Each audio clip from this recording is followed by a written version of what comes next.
We're at Exponential 2011, and I'm with Nathan with Rhythm Church in Mason City, Iowa. Yep. And tell us a little bit about your story.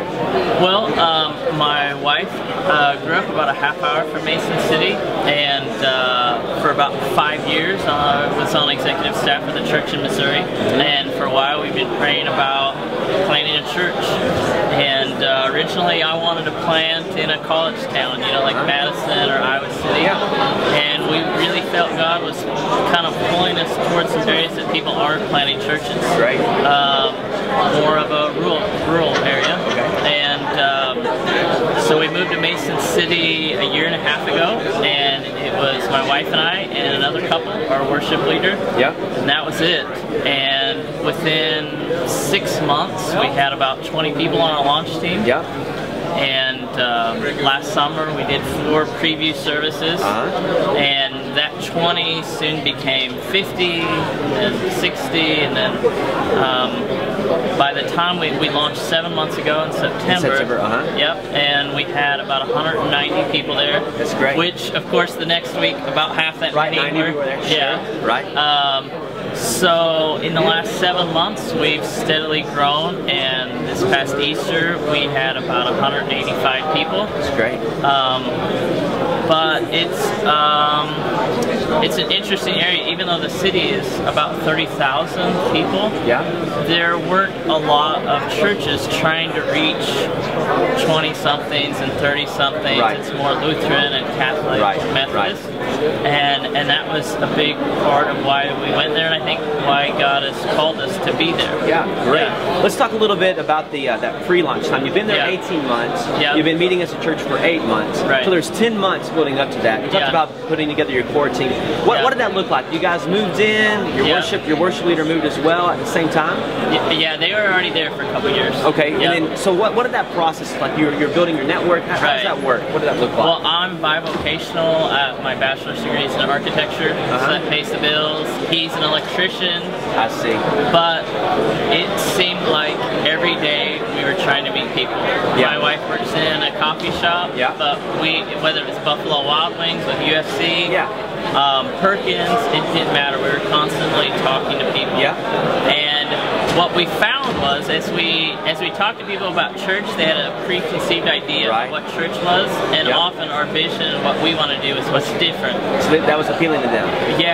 And what we found was those preview services then help people see kind of what we were talking about, so they can invite friends, because they're a little hesitant. Like, church is usually this. But really, those 9 or 10 months, we just met tons and tons of people to just talk to them about what we're doing. Have you found anything along this journey? You're 8 months in again. Post-launch. Have you found anything that was maybe a little easier than you expected? You know, hey, this is kind of coming together well? Well, easiest thing has been, because we're reaching so many de-churched and unchurched people, we don't have to really get them to invite their friends. They're so excited to be part of this that they're inviting their friends. The drawback to that is, you know, in terms of finances, I'm sure this is with any church, but you're not used to getting it.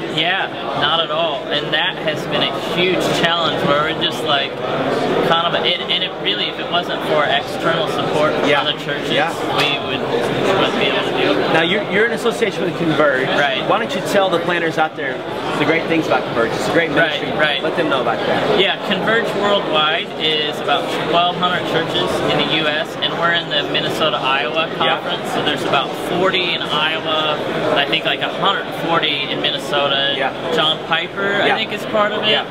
And for me, I grew up in a big church, but it was more independent. There wasn't a system of accountability, and I just didn't trust myself that much. I wanted to be around other pastors and other guys that could hold me accountable, guys I could get feedback from.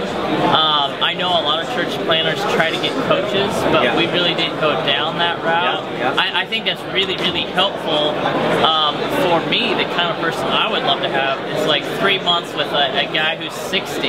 Yeah. Just hanging out with me and really be less a coach and more of a mentor to just be there, because it's lonely. You don't sleep. You're still trying to put family first, and to have someone like that to really kind of pour into you would have been really helpful. But Converge has been awesome. Great group. Good.